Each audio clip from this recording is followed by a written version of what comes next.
Hello everyone, my name is Manish. मैं इस video पर बात करने वाला हूं एमपी बोर्ड कक्षा 12वीं त्रैमासिक परीक्षा 2022-23 जीव विज्ञान विषय कोड इसका याद रखेंगे। कई जगह आपको इसी नाम से विषय कोड अलग अलग बताकर उसको आपको वायरल पेपर बताया जा रहा है, उसमें आपको ध्यान नहीं देना है। इसका विषय कोड है आपका 231।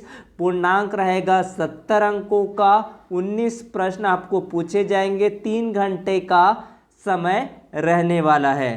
तो सबसे पहले बात करते हैं, यहाँ पर आपको निर्देश दिया गया है सभी प्रश्न करना अनिवार्य है।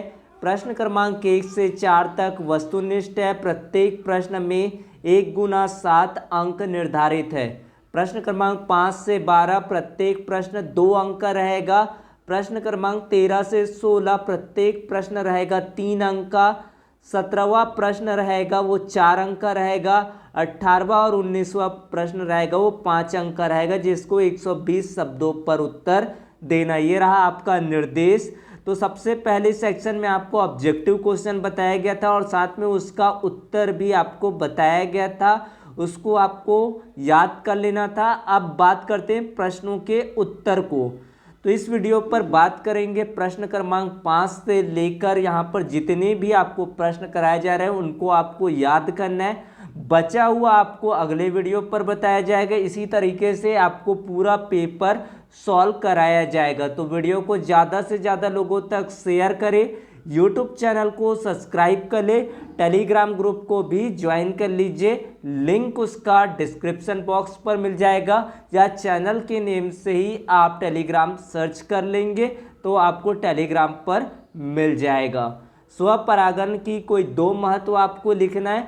स्वपरागण का आपको इम्पोर्टेंस बताना है। इसमें एक पुष्प के परागकण उस पुष्प के वर्तिकाग्र पर गिरते हैं, ये पहला पॉइंट हो गया। इसमें माध्यम की आवश्यकता नहीं होती स्वपरागण में, यह द्विलिंगी पुष्पों में ही होता है। इनमें से पौधों की शुद्धता बनी रहती है। इस तरह से मैंने यहाँ पर 4 पॉइंट बताया है, उनमें से आपको 2 पॉइंट में उत्तर आपको देना है। उसके बाद बात करते हैं यहाँ पर परागण किसे कहते हैं, ये क्वेश्चन दिया गया। उदाहरण दीजिए। जब किसी पुष्प के परागकोश के परागकण उसी पुष्प या जाति के दूसरे पुष्प के वर्तिकाग्र पर पहुंचते हैं तो इस क्रिया को परागण कहते हैं। परागण 2 प्रकार का होता है, एक होता है स्वपरागण सेल्फ पॉलिनेशन, और दूसरा होता है पर परागण होता है। तो इस तरह से आपका इसका उत्तर हो जाता है। बात करते हैं आपका अगला प्लेसेंटा यानी कि अपरा, जिसको अपरा भी कहा जाता है। मोस्ट इम्पॉर्टेंट क्वेश्चन है ये क्वेश्चन आपको कर लेना है। अपरा के 2 कार्य बताना है। पोषण, श्वसन एवं उत्सर्जन में मदद करना, पहला पॉइंट हो गया। भ्रूण के रोगों से सुरक्षा करना, ये 2 पॉइंट हो गए। हार्मोन का स्त्रावण करना, ये 3 पॉइंट है। इनमें से आपको 2 ही पॉइंट लिखना है। उसके बाद है आपका प्रसव। प्रसव क्या है परिभाषित कीजिए, ये भी क्वेश्चन आपको कर लेना है। गर्भवती माताओं के गर्भ से शिशु के बाहर निकलने की क्रिया को शिशु जन्म या प्रसव कहा जाता है। प्रसव एक जटिल तंत्र अंतःस्रावी क्रियाविधि द्वारा प्रेरित होती है। तो ये क्वेश्चन आपको कर ही लेना है, कोई भी क्वेश्चन को आपको छोड़ना नहीं है। अथवा सहित आपको प्रश्नों को याद करना है। सरल भाषाओं पर आपको उत्तर देना है, ज़्यादा आपको कॉम्प्लेक्स नहीं करना है। तो इस तरह से आपको उत्तर लिख देना है। बात करते हैं आपका अगला प्रश्न, टेस्ट ट्यूब बेबी क्या है। तो ऐसे अंडे से उत्पन्न शिशु जिसको माता के शरीर से बाहर निषेचित कराकर एवं प्रारंभिक विकास कराकर वापस माता के गर्भाशय में परिवर्तन पूर्ण करने हेतु स्थानांतरित किया गया हो, टेस्ट ट्यूब बेबी कहलाता है। मोस्ट इम्पॉर्टेंट है ये, इसको आपको करना है। बात करते हैं आपका अगला प्रश्न। तो ये क्वेश्चन तो आपको करना ही करना है।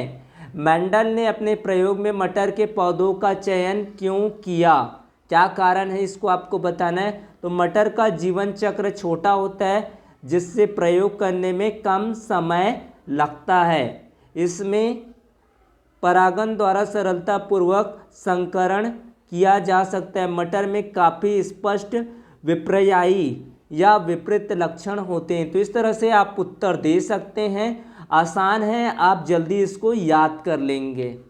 बात करते हैं, आपका अगला प्रश्न है मोनोसिस्ट्रोनिक और पॉलीसिस्ट्रोनिक गुणसूत्र। मोस्ट इंपॉर्टेंट है ये। मोनोसिस्ट्रोनिक गुणसूत्र में केवल एक सेंट्रीमियर होता है, जबकि पॉलीसिस्ट्रोनिक गुणसूत्र में दो या दो से अधिक सेंट्रीमियर होते हैं। तो आपको सेंट्रीमियर वर्ड याद रखना है।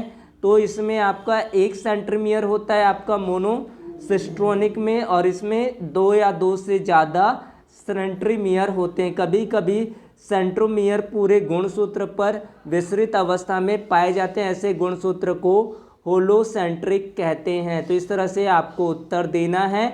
आसान से आप याद कर लेंगे ये प्रश्न को। उसके बाद है आनुवंशिक कूट की दो विशेषताएं आपको लिखना है। यहाँ पर मैंने 3 विशेषताएं बताया।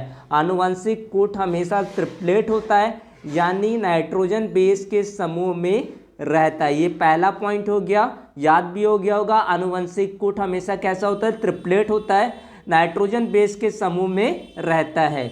20 अमीनो अम्ल के लिए 64 कूट होते हैं। 20 अमीनो अम्ल के लिए 64 कूट होते हैं, यानी एक अमीनो अम्ल के लिए एक से अधिक कूट होते हैं। 20 अमीनो अम्ल के लिए 64 कूट, यानी कि एक अमीनो अम्ल के लिए क्या होगा आपका? एक से अधिक कूट होते हैं। या अपहासी कूट होता है, यानी एक अमीनो अम्ल के लिए एक से अधिक कूट होता है। तो इस तरह से आप तो 2 उत्तर आसानी से याद कर लिए इसका।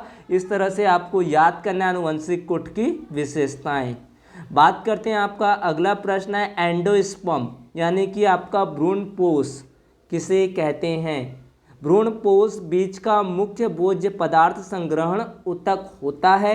इसमें भोजन संग्रहित रहता है, जो भ्रूण विकास एवं बीज अंकुरण जर्मिनेशन के समय प्रयुक्त होता है। भ्रूणपोष के कारण भ्रूण का उचित प्रवर्धन होता है और अच्छे स्वस्थ बीज बनते हैं। तो ये क्वेश्चन आप याद कर लेंगे। भ्रूणपोष बीज का मुख्य भोज्य संग्रह ऊतक होता है। बहुभ्रूणता पॉलीएम्ब्रियोनी, यानी कि आपका क्या होता है? जब एक ही बीज में एक से अधिक भ्रूण पैदा हो जाते हैं तो इस प्रजनन या दशा को बहुभ्रूणता कहते हैं। बहुभ्रूणता नींबू जाति के पौधों में सामान्य रूप से पाई जाती है। कॉनिफर्स की कई जातियों में यह पाई जाती है, क्योंकि इनके बीजाणुओं में कई स्त्रीधानियाँ पाई जाती है। तो ये आप आसानी से इसको याद कर लेंगे। कई बार पुराने साल के आप पेपर उठाकर देख सकते हैं, बहुभ्रूणता को कई बार आपको पूछा जा चुका है। उसके बाद बात करते हैं आपका एक्रोसोम।